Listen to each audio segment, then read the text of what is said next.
Bonjour à tous, bienvenue à cette nouvelle émission du plateau Télésiane, le salon des industries du Grand Sud.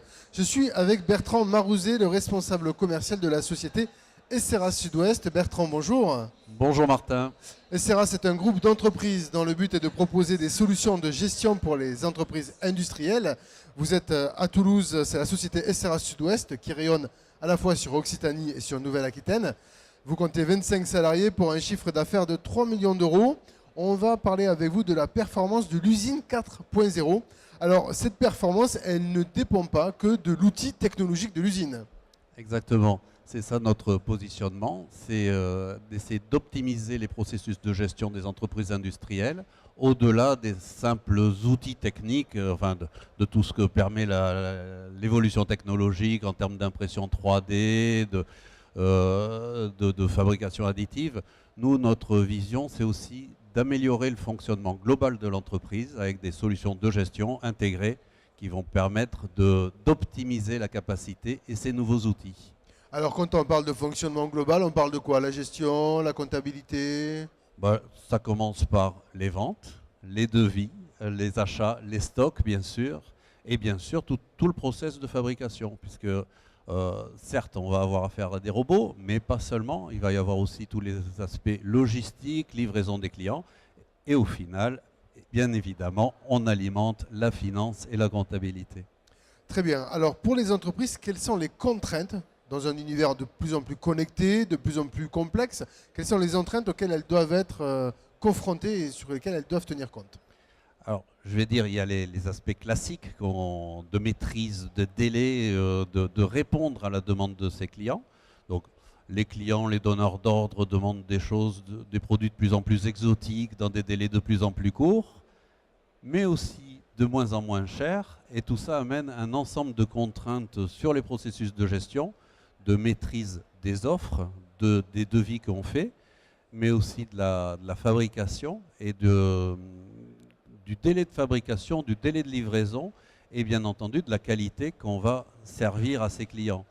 Donc on a vraiment besoin d'un pilotage intégré de l'ensemble du processus et ça c'est de plus en plus vrai, d'autant plus que les délais sont de plus en plus courts.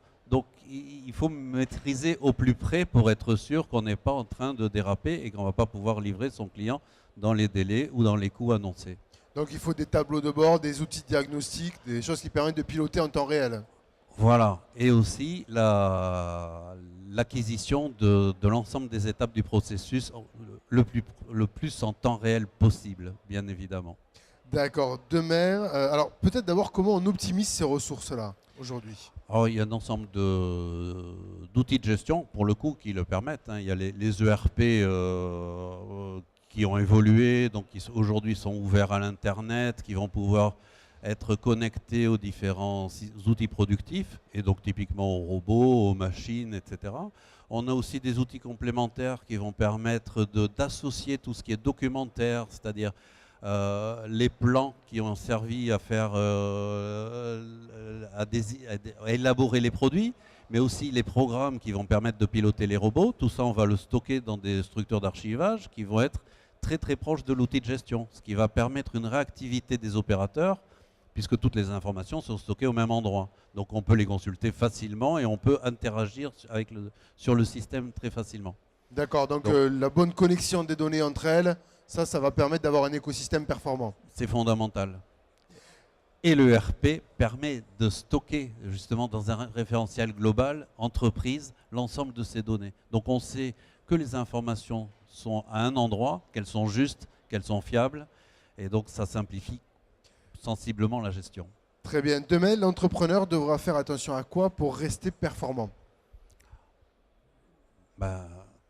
Les basiques, la rentabilité, les coûts de revient, mais aussi, je pense qu'il doit veiller à ce que ces outils lui permettent de se développer et d'être encore plus agile qu'il n'est aujourd'hui. Et être agile, c'est quoi? C'est être prêt à intégrer de nouveaux métiers. C'est-à-dire, si je fabrique, je dois pouvoir être bureau d'études en même temps. Si je fabrique et je suis bureau d'études, il faut que je sois prêt à faire du service après-vente aussi. Il faut que je sois prêt à aller dans tous les pays du monde. Il faut que je sois prêt à être sur plusieurs sites. Bref, c'est un système qui ouvre énormément d'horizons et qui permettent de s'adapter à toute évolution possible. Donc de la diversification métier, mais également de l'import-export par exemple, ou de l'international. Par exemple. Bon, au final, Bertrand, quand même, l'important, ça reste l'humain. C'est fondamental. Et dans les processus de management, puisqu'on est dans les solutions de gestion, c'est vraiment l'humain qui est au cœur du bon fonctionnement, et c'est l'humain qui va permettre le fonctionnement des robots, pour être un peu caricatural. Et au-delà même du fonctionnement interne de l'entreprise, dans le style de projet que nous menons, ce qui est fondamental, au-delà des outils, c'est d'avoir les équipes et les professionnels qui peuvent accompagner la mise en place de ces solutions auprès de PME, PMI, dont on sait bien que ce sont des structures qui ont des contraintes et qui ont peu de disponibilité. Et c'est un peu notre positionnement d'amener cette valeur d'accompagnement. Oui, c'est un peu rassurant de voir que dans un monde de plus en plus robotisé, de plus en plus connecté, de plus en plus technologique, la valeur fondamentale reste l'homme qui reste au cœur finalement de l'écosystème industriel et entrepreneurial. Oui, c'est clair. Et c'est vrai que c'est le levier qui va améliorer la performance, parce que deux entreprises peuvent avoir les mêmes robots.